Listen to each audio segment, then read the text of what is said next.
Assalamualaikum, kembali di channel Idam Edu. Yuk kita belajar bersama.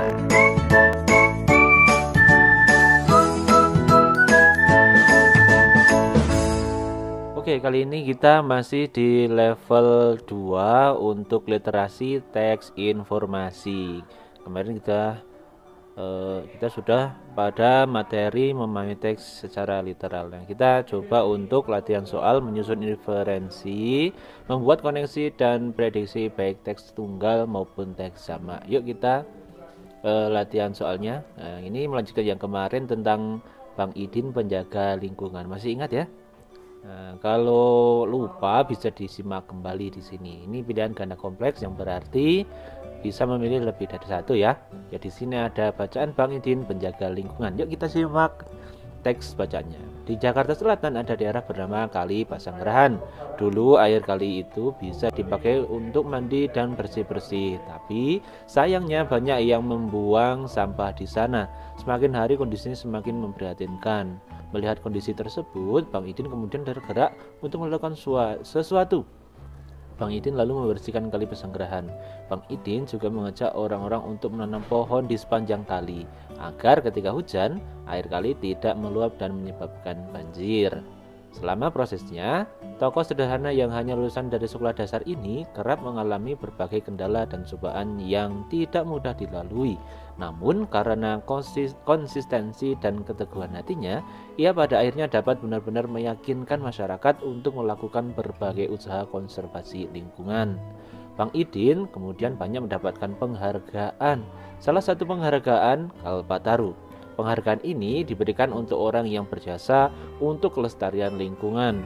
Bang Idin membuktikan bahwa siapapun bisa menjadi pahlawan.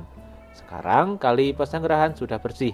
Selain itu, ada juga ribuan pohon buah dan sayuran di pinggiran kali tersebut.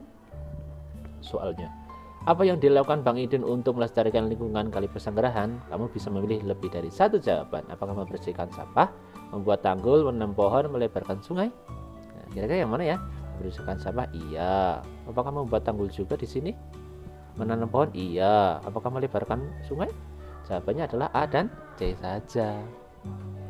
Oke, teliti ya. Kita masuk di pilihan ganda kompleks untuk soal yang kedua. Bacaannya masih sama. Untuk gambarnya pendukung juga di sini masih sama. Hanya soalnya. Apa saja yang mungkin terjadi dengan Kali Pasanggerahan jika Bang Idin tidak tergerak untuk menjaga kelestarian kali itu? Kamu bisa memilih lebih dari satu jawaban. Kalau tidak dibersihkan, kalau tidak dirawat, kira-kira bagaimana ya?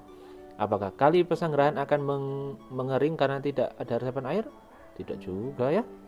Pohon semakin berkurang sementara sampah semakin banyak? Iya. Kali Pasanggerahan akan terjaga secara alami karena tidak terjamah perbuatan manusia? Tidak ya. Ada sungai dari Kali Pasanggerahan meluap sehingga bisa menyebabkan banjir? Iya, karena tidak ada tanaman yang meresap air ketika hujan bisa banjir. Jawabannya adalah oh iya juga. Kali Pasanggerahan akan mengering karena tidak ada resapan air juga. Ternyata iya. Maaf ya, kali ini tidak teliti. Nana juga bisa lebih teliti lagi nanti dalam mengerjakan. Nah, kemudian kita masuk ke soal yang ketiga. Masih sama teks bacanya Bang Idin penjaga lingkungan, tapi di sini soalnya bentuknya uraian ya. Kita harus mengetikkan langsung di sini.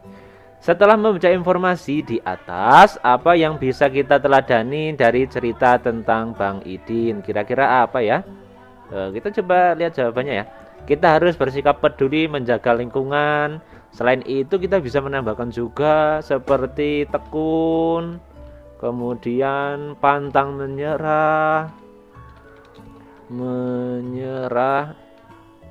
Kenapa pantang menyerah? Karena kita harus bisa meyakinkan orang-orang di sekitar kita untuk cinta lingkungan dan peduli terhadap lingkungan kita. Agar kalau lingkungan tersebut kotor, kita bisa bersama-sama membersihkannya. Kalau bukan kita, siapa lagi? Karena yang meninggalkan kotoran biasanya juga manusia, yang meninggalkan sampah juga manusia itu sendiri. Sehingga kita yang harus untuk bisa menjaga dan membersihkannya agar lingkungan bisa nyaman untuk kita tinggali. Nah, kita lanjut nomor 4. Nah, ini di sini ada infografis seperti kemarin, berapa lama tidur yang kita butuhkan. Yuk kita baca lagi. Tidur cukup sangat penting untuk kesehatan. Kurang tidur bisa menyebabkan mudah marah, dan membuat kita tidak fokus dalam belajar. Kurang tidur juga akan membuat kita mudah lupa. Lingkaran hitam di bawah mata bernama mata panda bisa terjadi pada orang yang kurang tidur.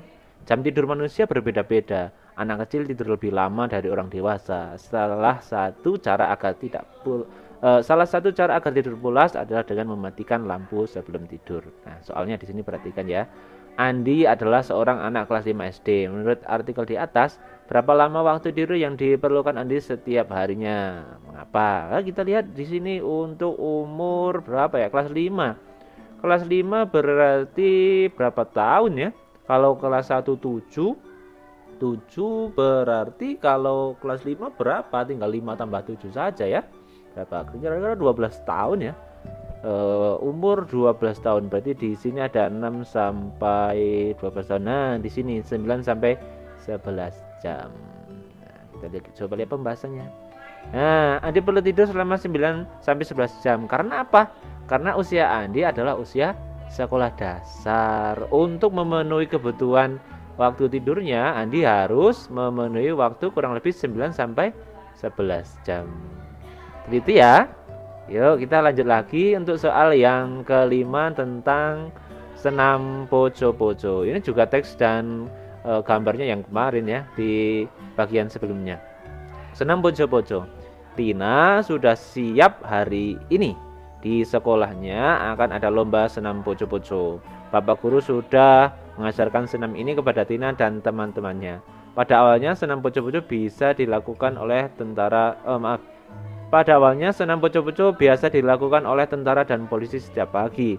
Senam poco-poco tidak susah. Tina sudah berlatih bersama teman-temannya. Semua sudah menghafal gerakannya.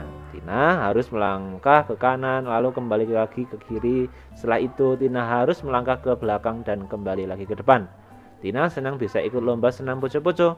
Senam poco-poco dilakukan oleh beberapa orang secara bersama-sama. Nah, di sini soalnya, selain tubuh yang sehat dan bugar, apa manfaat senam yang dilakukan secara bersama-sama?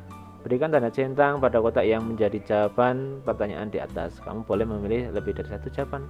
Menjaga kekompakan antar teman, membuat hati yang gembira, menjadi lebih bersemangat, atau menambah pintar dan cerdas. Ya, jawabannya adalah yang menjaga kekompakan antar teman, membuat hati yang gembira, tadi sudah ada, dan terakhir menjadi lebih bersemangat. Yuk, kita teliti lagi untuk soal yang nomor 6 di sini. Senam poco-poco dan gambarnya masih sama. Teks dan gambarnya masih sama, sedangkan soalnya yang kita bisa pelajari di sini.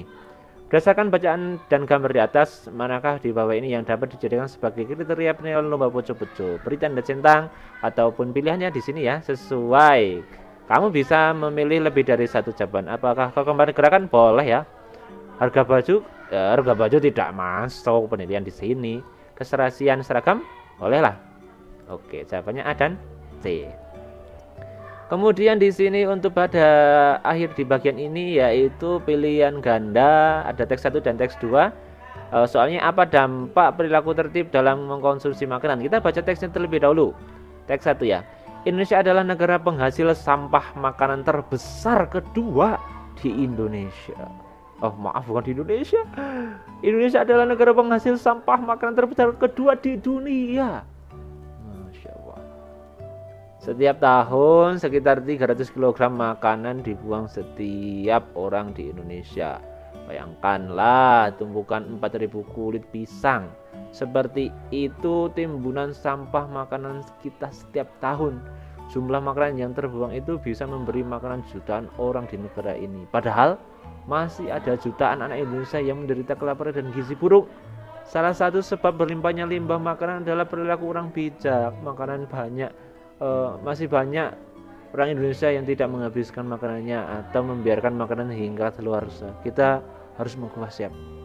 Tes yang kedua, kurangi limbah makanan. Nah, di sini ada infografis, ambil makanan secukupnya, belanja seperlunya, simpan makanan dengan benar, masak seperlunya. Ya, apa dampak perilaku tertib dalam mengkonsumsi makanan? Apa ya kira-kira ya? Apakah A, sedikit anak Indonesia yang kekurangan makanan? B, penyakit busung lapar tidak akan pernah ada di Indonesia. Orang Indonesia sering membiarkan makanan keluarsa. Atau D, menghilangkan 300 kg makanan. Dampak perilaku tertib adalah harusnya A, sedikit anak Indonesia yang kekurangan makanan. Oke. Terima kasih, mudah-mudahan bisa tetap semangat dalam berlatih soal ANBK ataupun AKM kali ini.